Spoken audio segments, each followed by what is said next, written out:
Bien, continuamos esta conversación interesante con don Percio Maldonado sobre temas de interés nacional, de verdad, por el tema de la libre expresión y difusión del pensamiento. Hablaba del tema de te decía en el medio, el artículo 44 de la Constitución de la República habla del honor y de igualdad, diríamos que la honorabilidad de la gente, la intimidad y la honorabilidad. Sin embargo, hay dos cosas que a mí me preocupan particularmente.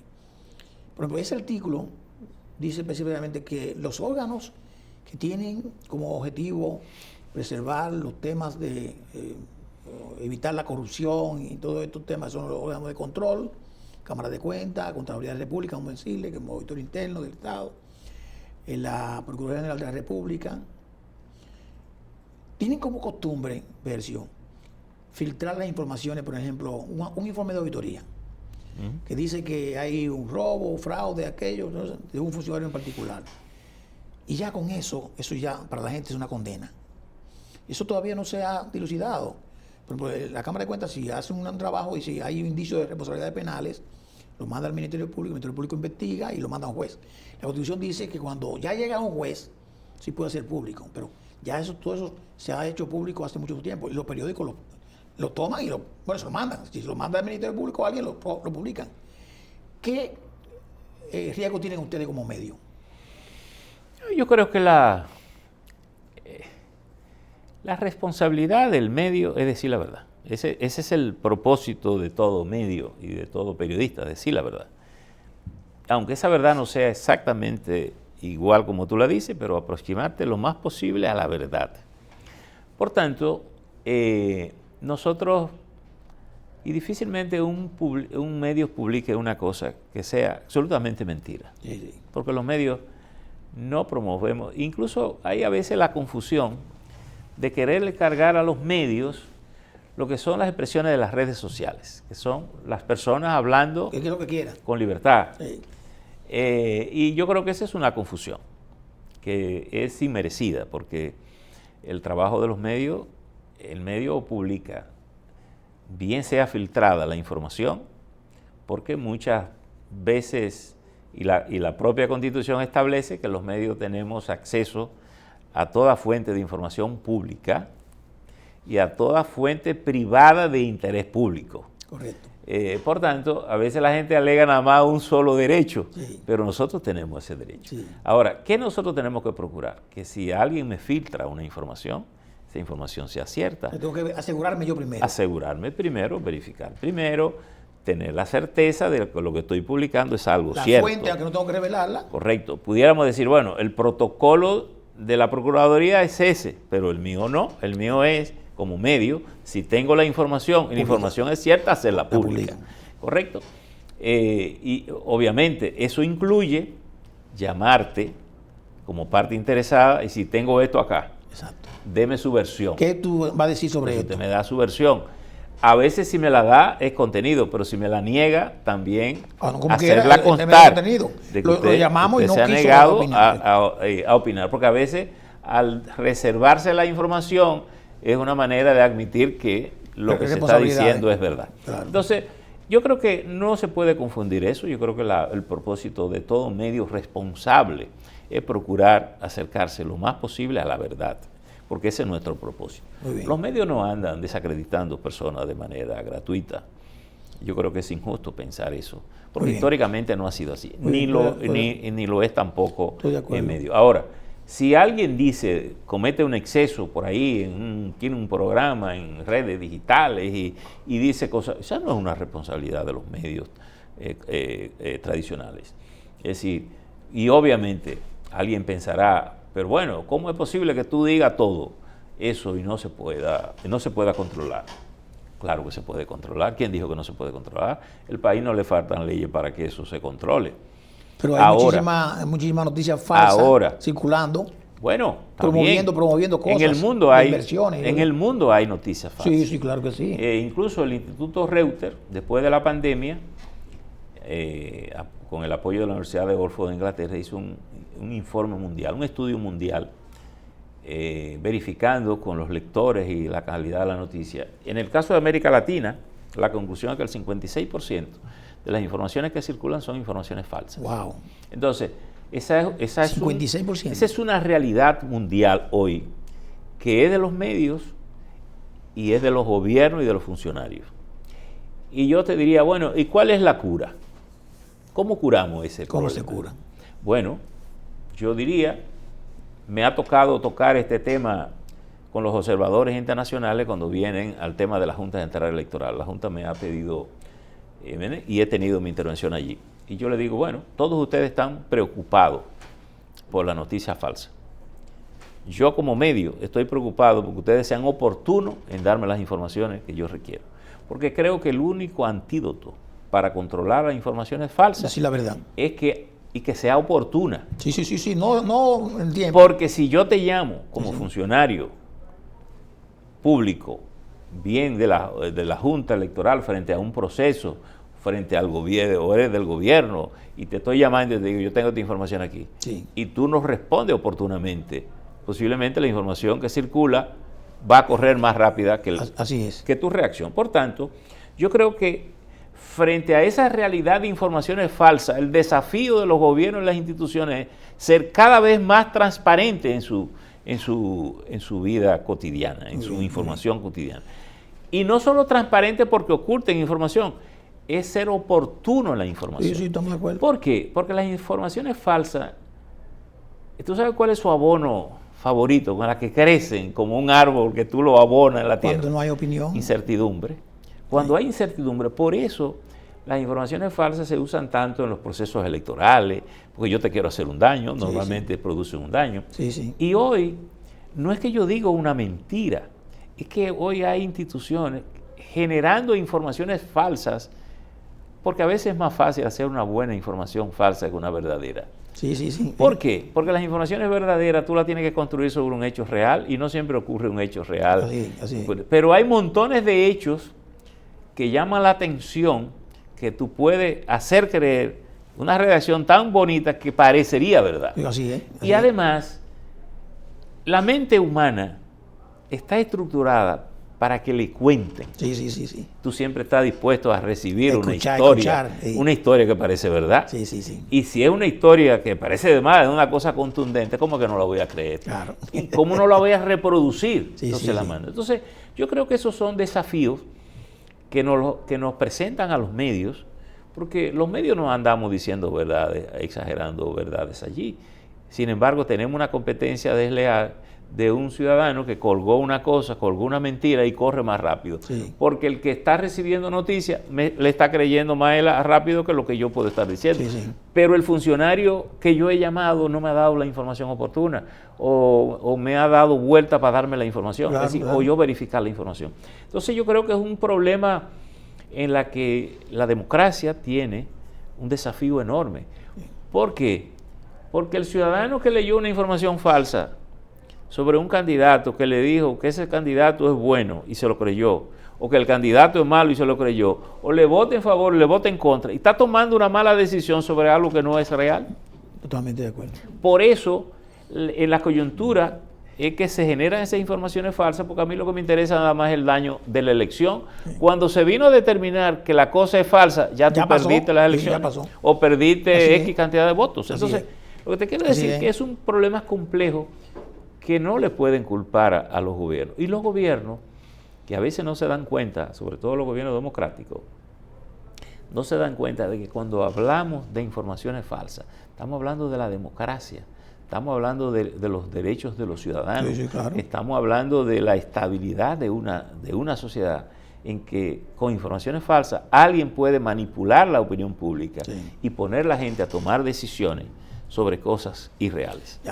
Pero si hay una información que sí es cierta, nos faltan dos temas fundamentales, pero quiero que ahora lo trate lo más rápido posible. Hay una información real que la Suprema Corte de Justicia ha intentado limitar los accesos o las informaciones para la prensa. ¿Qué es lo que hay y qué ustedes han hecho? Bueno, nosotros fijamos nuestra posición en un comunicado público de nuestra objeción a ese documento. Y eso, bueno, la Suprema nos invitó a una conversación, aceptamos un diálogo, nos reunimos con ellos y hemos acordado una conversación para revisar ese documento.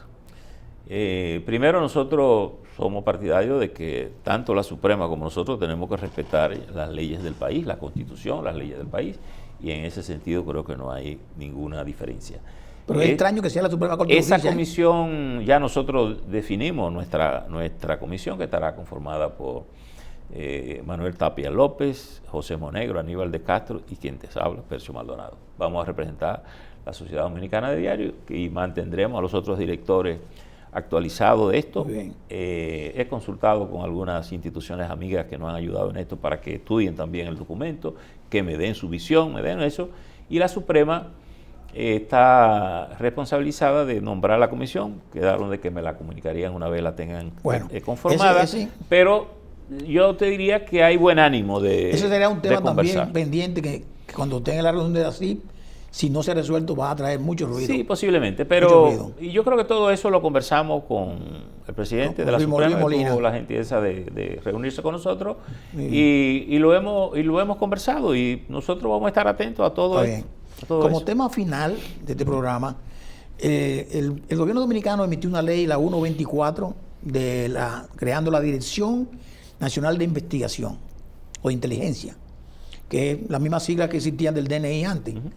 El proyecto tenía muchísimos puntos que contravenían la Constitución de la República y violaba derechos fundamentales, muchísimos. Ustedes enfrentaron seriamente como Sociedad de Diario en todos esos temas y llegaron a reuniones y creo que llegaron a un acuerdo porque hicieron un informe en conjunto en el cual después de la ley, bueno, la ley está vigente, todavía está vigente, vamos a decir así, y en ese interregno presentan un documento que se va supuestamente a modificar la ley, pero en el medio de eso llega la Suprema Corte de Justicia y dice, no, el Tribunal Constitucional y dice que la ley es inconstitucional, pero no se va al fondo, sino dice que lo es porque hubo un problema tecnicismo, pero que se declaró como ordinaria y era orgánica la ley. Y obvió todo lo otro. La pregunta para ustedes es, ¿qué pasa con eso que ustedes hicieron y lo que el gobierno todavía no llegó a hacer? Y si la ley va al Congreso de nuevo, va a decir la mayoría del PRM, no, lo único que tiene malo nada más es que nos equivocamos y es orgánica. No, nosotros cuestionamos esa ley en todos los aspectos. Nuestra visión era que era una ley inconstitucional. Era una ley orgánica y por tanto no se aprobó como eso. Y segundo, cuestionamos su contenido. Nosotros no teníamos con el gobierno cómo resolver el problema del carácter orgánico, no, porque ya había pasado por la ley. Estábamos discutiendo una ley promulgada. Por tanto, no había manera de resolver eso más que anulándola y hacerla de nuevo. Correcto. Por tanto, el gobierno persistía en que era orgánica y dijimos, bueno, ese es un tema del constitucional, que nosotros no tenemos cómo resolverlo. Vamos a resolver el tema del contenido. Y en eso nos pasamos unos 9 meses discutiendo con el gobierno hasta que finalmente llegamos a un consenso para mejorar el contenido de la ley y, como yo digo siempre, meter la ley en la Constitución. Y eso se logró. De hecho, el presidente lo mandó al Congreso. Se mandó. El Senado aprobó en 2 lecturas esa reforma y entonces fue camino a la Cámara de Diputados y en ese trayecto es que el Tribunal Constitucional acoge un recurso de varios partidos políticos y anula la ley. Anulada la ley, todo lo que nosotros hicimos se cae, pierde sentido. Porque el gobierno tiene ahora que hacer la ley de nuevo. Hacer una ley nueva y presentarla como una ley orgánica. Como tú sabes, la ley es orgánica. Cuando tú la convocas, tienes que convocarla como una ley orgánica. Sí, que tiene mayor número. Y tiene unos procedimientos que tú no lo puedes obviar. Que fue lo que el Constitucional por lo que casó y anuló la ley. Por tanto, tú no puedes reformar una ley anulada, porque la ley no existe. La ley no existe ahora mismo. No existe. Por tanto, se cae lo que nosotros hicimos y el gobierno tiene que redactar de nuevo. Me ha preocupado la visión del gobierno de que, bueno, lo que se cuestionó fue el procedimiento. No, exacto, señores. Cuando un buen abogado va a un juicio, lo primero que valida es determinar si tú tienes la calidad para estar allí. Okay. si yo ante el juez muestro que tú no tienes calidad para hacer eso, el fondo no se trae, simplemente el juicio no se da. El Constitucional ha descubierto que la ley es nula en el procedimiento. ¿Para qué discutir el contenido? Eso es verdad. Ahora, si el gobierno hace esa ley igual como originalmente la tenía, ya hay un problema. Entonces, el Constitucional, tú puedes estar seguro que la va a echar para atrás, o la anula, o la hace como ha ocurrido con otras leyes, que le va quitando pedazos y quedará de eso lo que se salve dentro de la Constitución. Para el gobierno ahora es más fácil, Percio, porque ya tiene los instrumentos que ustedes le dieron. Bueno, lo tiene. Y yo he dicho algo más. Si yo fuera el presidente, yo lo haría de nuevo. Una ley buena. Porque el país necesita una ley. Y consensuarla. Porque acuérdate, bueno, pero yo pienso que por lo que tú has dicho es más fácil, porque ya hemos consensuado, y en ese consenso no solo participó la Sociedad Dominicana de Diario, ahí estuvo Participación Ciudadana, estuvo Finjo, tuvo Defensor del Pueblo, tuvo el CONET, tuvo Adora, en fin, yo creo que todos conversamos sobre esa ley y yo creo que discutimos suficiente como para el gobierno darse cuenta dónde merece una cosa. Y te voy a decir algo que se lo dije al propio presidente. Usted no merece una ley de esa naturaleza, un gobierno de origen democrático y de donde usted proviene no merece. Entonces yo creo que el presidente, yo no vería esto como un fracaso. Pero que el sector jurídico se mantuvo, que estaba bien, ¿eh? Sí, pero sería un error. Te estoy hablando del presidente. Sí, señor. Sí, señor. Para irme porque al final el presidente es el responsable de todo esto. Si yo fuera él, yo lo vería esto como una gran oportunidad de hacer una buena ley, porque el Estado Dominicano necesita una buena ley para organizar algo que tiene en desorden. Sí, que de seguridad. Todos los mecanismos, todos los organismos de seguridad del país tienen un área de investigación. Sí. Y todo eso anda suelto. Yo creo que el propósito con el DNI es cohesionar todas esas informaciones para poder tomar y definir políticas de seguridad nacional oportunas. Ahora, eso se puede tener sin que tú pongas en riesgo derechos fundamentales establecidos en la Constitución. Entonces el presidente no necesita eso, el gobierno democrático no necesita eso. Y por eso te digo, yo lo vería con más sosiego, si yo fuera el presidente. Y me buscaría asesores externos incluso que me ayuden a construir una buena ley.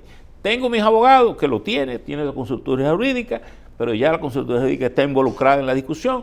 Yo diga, bueno, este es su proyecto. Ahora, ayúdeme usted, revíseme usted el proyecto. Correcto. Si usted es un especialista y dígame lo que está bien y lo que usted me recomienda que haga ahí. Y tomaría la discusión, porque además nosotros no estamos inventando nada nuevo. Todos estos países, nosotros estudiamos todos esos sistemas en Argentina, en Colombia, en España y todo, de cómo funciona. Entonces no hay muchas cosas que inventar. Es así. Pero ni siquiera se hicieron vistas públicas, alegando que era un tema de seguridad nacional. Sí, pero eso son excusas para no hacer la cosa bien. Sí. Entonces, y como yo te hago la presión, el presidente no se merece tener una ley. El presidente no merece eso. No, porque él no es así, no es así. No. Y además proviene de una familia democrática. Claro. El papá del presidente fue maltratado por el SIN con la muerte del dictador. Es decir, que el presidente ha vivido en carne propia, porque lo vivió con su familia, lo que significa un poder abusivo. Bueno, y yo diría, para terminar, señores, que la República Dominicana tiene que mirar muy bien, los ciudadanos, lo que está pasando con otros países. Nosotros estamos aquí jugando mucho con la democracia. Y puede venir cualquier cosa. Claro. Porque mira lo que está pasando en Venezuela, mira El Salvador, mira a Nicaragua, quizás un poquito Chile. Por eso es que te Argentina. digo que aquí hay un déficit de diálogo. Yo creo que todos esos temas hay que conversarlos. Y tú tienes 4 hombres que han tenido experiencia directa de Estado. Eso tiene la responsabilidad. Estoy de acuerdo contigo. Señores, el tiempo se nos terminó. Tendremos que seguir hablando con Percio Maldonado. Andrés, muchísimos gracias. Temas muy y de negocio también. Te agradezco. Sí, para hablar, hay muchos temas con que hablar y la experiencia de muchos años. Percio, muchísimas gracias. Bueno, gracias, muy amable. Nos vemos en el próximo programa, señores.